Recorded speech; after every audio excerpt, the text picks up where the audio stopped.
Dream Warriors, welcome to the countdown. It is 5, 4, then 3, 2, 1. Episode 1 will be this Monday, and the big announcement will be this coming Tuesday. I got the dates for you. That is going to be February 22nd.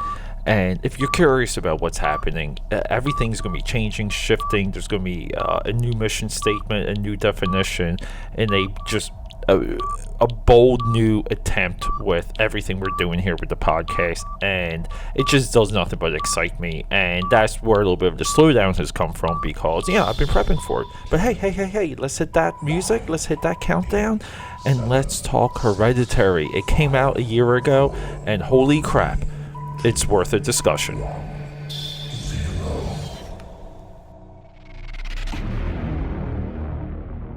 And if you are new here, thank you for joining me. But if you're new here, I had to say I'm doing two things at one time right here. If you are new here, I am Peter A. DeLuca, AKAPAD, from AKAPAD.com. And you can find me all over social media. AKAPAD on Twitter, Snapchat. On Snapchat, I kind of do like one theme a day. I just have a good time. And I try and do these like inspirational, motivational kind of, hey, my Valentine's Day one yesterday, huge hit. I had so much response from my Valentine's Day one. And my Valentine's Day theme essentially was, you have to embrace the holiday. Because I just know mostly women, I just know too many women that don't even approach the holiday realistically. And men, always being, lack of self-confidence, for all you guys out there, you have a equally corrupted view of the holiday. It's a day of love, and why wouldn't we want to embrace that? Am I right? So, AKAPAD on I am slurring my words. AKAPAD 13 on Facebook and Instagram. Instagram has so much of my original artwork, time lapse, all that fun stuff. So I so much enjoy. I just love my Instagram feed so much. I put so much effort into it. And also, if you go to YouTube and search AKAPAD, you can find me, your boy, on the YouTube. And that's where I do like everything. And I'm even rolling in recipes. That's right. Because your boy over here can cook. He can make drink concoctions. The next one we have coming for that is the Captain Marvel drink concoction. And it's going to be lit. It's going to be fun. But anyway, look, we're talking Hereditary today. And this movie upset me on multiple levels. Level 1, Hereditary is a solid horror movie. This movie commits, it swings for the fences, it buys in on its own bit, and it takes the idea to complete and full execution while leaving things, not confusing. Just disturbing and knowing. So one of the things that happens in these types of movies is that you crave an answer for every single angle, because you want to understand the horror. You want to be able to justify it almost, or to get closer to it, and to maybe even like humanize it. And this movie does that, and it pulls back. It doesn't give you all of the answers, and the best horror has that. Okay, even when it comes to Jason Voorhees and Freddy Krueger, the horror within those movies are the slashers, are your antagonists, are your bad guys, and those bad guys do not have all of the answers.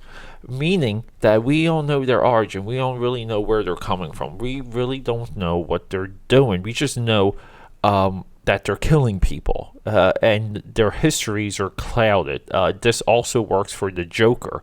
Now, when you're constructing a horror narrative, this is an element you want to weave throughout the entire movie. Meaning, we're setting up the characters. We are building a mythology. We're slowly trickling in a backstory. And, with Hereditary, the definition, the word itself, the title of the movie itself is mythology, is that this is something that has been building through a family tree. Fully delivers on that. And it was so well executed that here, level number 2 of how it upset me. It made me go back and look at The Devil's Candy, which I did at the 31 Days of Dread. Might have been episode 1, episode 2 of the 2018 31 Days of Dread. That movie upset me because it was hyped up by Mark, one of our contributors, and it completely disappointed me because it didn't go fully into the concept. It didn't go fully into what we were seeing. The horror there is almost like a love letter to metal imagery, like heavy metal, the music. And to me, it just seemed lazy, and it was like a whatever. And I didn't buy into it. Some people have, but that movie too is not among modern horror discussion. Like we have the Babadook, we have this movie, and we have The Witch, also done by A24. And we have these like small family driven psychological thriller horror dissections, I call them, because they're not just straight up horror movies. These are horror movies where the evil wins. Okay, and this is a growing trend. This pretty much was solidified in the American Exorcism. The Eli Roth produced one. I'm forgetting the name of that. Someone please correct me. And believe it or not, the Paranormal Activity movies, where we continuously see the evil winning at the end. The paranormal hook goes all the way back to Blair Witch, where again the evil wins. Now it's such a standard thing that while I was watching this movie, it worked against type. It worked against me, the audience member, because again, I've seen too many movies. I am too educated on the process of filmmaking. I know too many of these creators that are behind these movies. I also look at movies as a product. I don't look at them as an art form. Some movies are elevated to art form, but we're essentially making a product, okay? Especially when a movie like Hereditary costs $9 million and makes like $80 million. It's a product, I'm sorry. Okay, people were interested in art. Trust me, they would be doing other things when they discuss art and not discuss a movie, okay? There's art out there beyond your doorstep, even through your phone. There's art there. There's people making it without getting a dime. Those are the artists, not the people making a $70 million profit off of a $9 million movie. So, these tropes that I'm seeing in modern day horror, they backfire against me because I was rooting for the family to get out of this thing, okay? And because I knew what was coming. I saw it, like the writing was on the wall, pun intended, because we do have blood writing in this wall.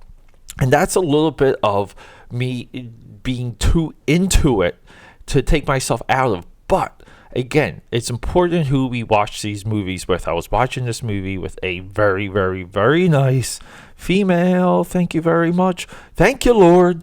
And she was totally enraptured in this movie, horrified by it, scared, out of her wits, and it locked me in because I was seeing a lot of it through her eyes. This is the same effect that we had when we watched Disney movies and Pixar. And hey, Blue Sky, giving Blue Sky a shout out. When we watch these movies with our children, this is what happens. This is what happens, okay?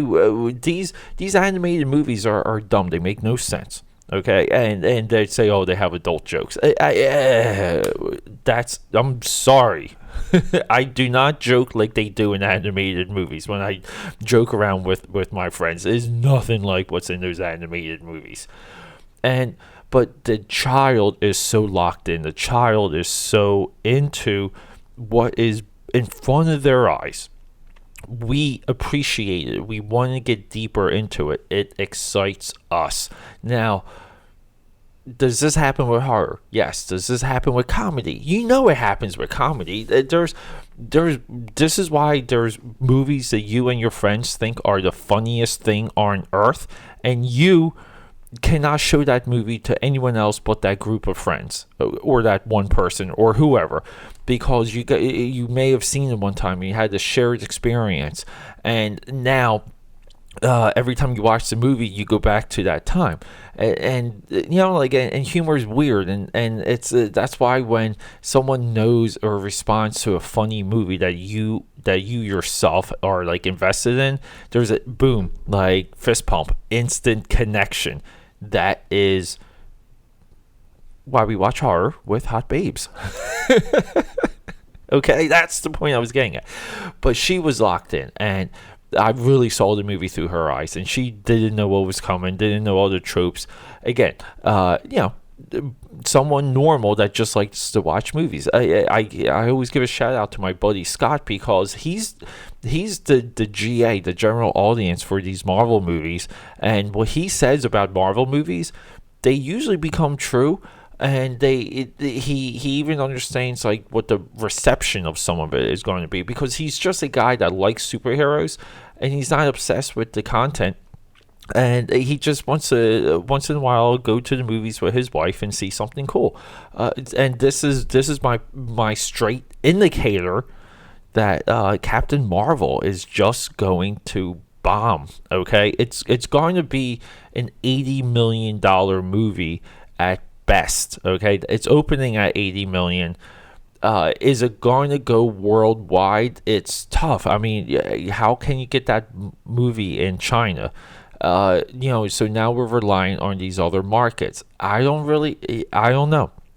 It's Captain Marvel might be a mulligan for the first time for Marvel Studios. Hey, remember Pixar's run? Like Pixar it was like all the way up to Good Dinosaur. It was actually maybe like technically Cars. Cars for me only delivered at the end when he gave up the race. Okay, when Lightning McQueen saw the errors of his ways, when he had his like come to Jesus moment on that track. The rest of the movie Cars, I can't watch it. Well, what are we doing here? It's a talking car. I'm sorry. I apologize for any animation lover out there. I am bashing animation a little bit too much. But Hereditary upset me because of how it showed me the incorrect and the lazy positioning of Devil's Candy. And Hereditary is a perfect personified version of Devil's Candy. Hey, both of our focal characters, our focus, are both artists. Okay, there's a lot of similarities between these two movies, and Hereditary it has this intent to it that I would probably have to watch the movie a few times to fully unravel. And look, again, if you're new here to Dream Warriors, if you're still with me, Dream Warriors, we do long form conversations. Okay, we do not just talk about a movie and move on. Okay, this is why the podcast is so regular, and this is why I'm also restructuring it, because I need to build a philosophy into all of the episodes. But continuing. Number three. The third way that this movie upset me is our girl. I always mess up her name. Starring Toni Collette. It's a Tony. Tony. My father's a Tony, but she's a Toni. I guess the girls get the I, the guys get the Y. Okay. Holy crap! You know what you realize with this movie?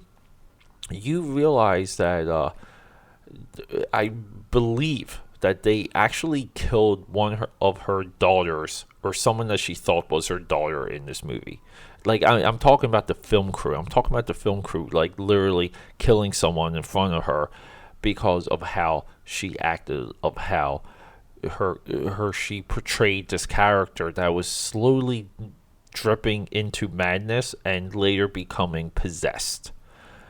Okay, and it's hard to know exactly when that happens in the movie. Again, this movie has it's ambiguous by design. Why am I upset by a one of the best female performances I've seen in a stretch? And I check them all out, because I always say that the Academy Awards, because we're coming into Oscar season, the Academy Awards should limit Best Supporting Actress to 3 and Best Actress to 3, because there's just not enough female roles to go around.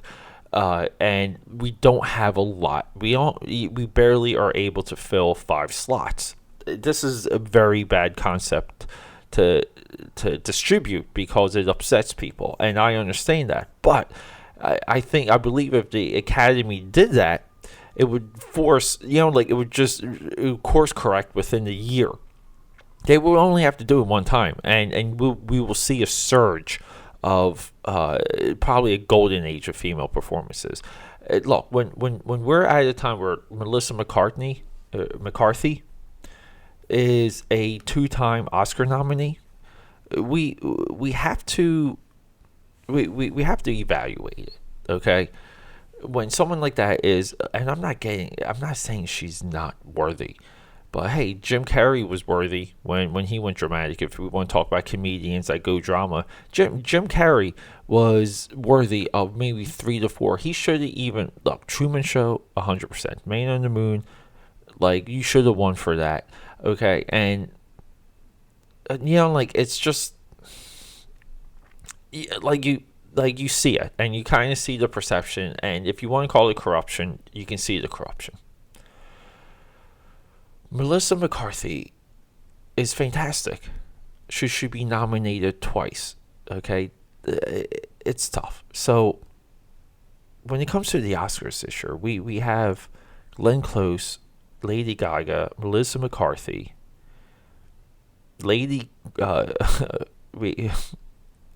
someone from Roma. I'm not even going to try and pronounce the name. Okay, and then Amy Adams again. Like, how many times is Amy Adams going to be, like, again? Like, why is she? Emma Stone, Rachel Weisz.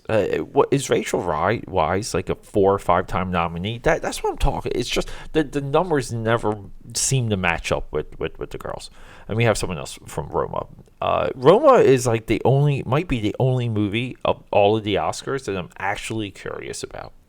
I have a feeling The Star is Born is low-hanging fruit. I haven't seen The Star is Born, but I just have this idea that it's completely formulaic, and you can see everything like on the wall. And keep in mind, it's the 4th time that movie's remade, okay, or made.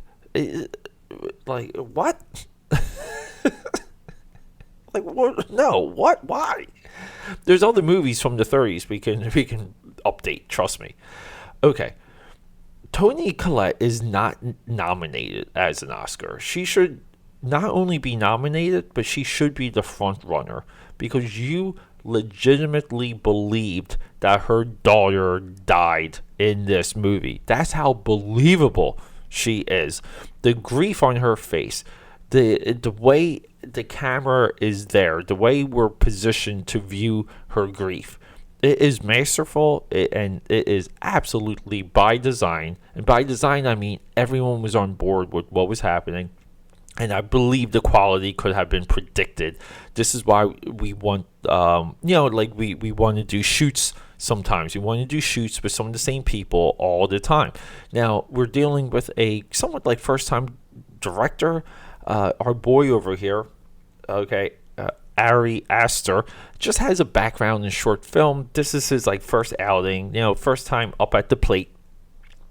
He completely knocks it out of the park. I just had to make that. I just had to make that reference. Okay, for him to direct her in such a high fashion, for her to be ballsy enough. I'm not going to say brave, because I hate that, but just to be straight up ballsy. And everyone kind of being on board with a first-time director shows how well this guy can run a set and communicate ideas. So that's contention number 3. And these are good upsets, okay? Except for Mark. Because Mark just really will never live down recommending Devil's Candy to me. So that's 3 ways that this movie upsets me. Look, everyone is objective when it comes to horror. Everyone has their positioning and these highfalutin ideas when it comes to horror. The hell with that. I'm not joking. The hell with it. You have to, as an audience member, put yourself in a position to succeed when it comes to horror. if you're jaded, if you're going to be a curmudgeon, if you're going to be if you just want to have cynicism, then go whatever. Okay. I channeled some of this movie through the person I was watching it with, while admiring the sound design, the design, because Toni Collette she makes miniatures. She's like a miniature artist that has, like a gallery and art books and all these things. There's times in the movie where you're not sure when you're looking at a miniature. This is what I mean by design. This movie is an experience. This movie, when it comes to cult horror, because that's really how I classify it, it is really on the level with Rosemary's Baby. You compare the two together. Is this guy going to have a career like Roman Polanski outside the child rape? I don't know. We can't tell. But am I looking forward to it? Am I looking forward to Ari Aster's future attempts? Oh my God, how can I not? But hey, everyone, it's on Amazon Prime. Check out this movie. Do me a favor. Follow me on social media. Leave comments. Follow my cat, Diamond Dallas Cat. Just find me on Twitter, AKAPAD. Tell me what's up. I love you all. And until next countdown episode 3 of the countdown. I'll talk to you. I'm just fumbling my words again. Oh, and quick side note. So the WWE's Elimination Chamber is this Sunday. So potentially the episode prior to the countdown will be Monday, the Elimination Chamber. So the actual content that we're doing here on Dream Warriors is not shifting. I believe there was some thought on me getting rid of the football stuff and the WWE stuff. Football stuff was a complete disaster, and I enjoyed this season and this Super Bowl so much. Just from a adjustment standpoint, but potentially, I'll get John here for us to have a late discussion on the Super Bowl. But anyway, that'll probably be past Dream Warriors reboot. But hey, everyone. Thanks for hanging out. I love you. And until next time, dream on.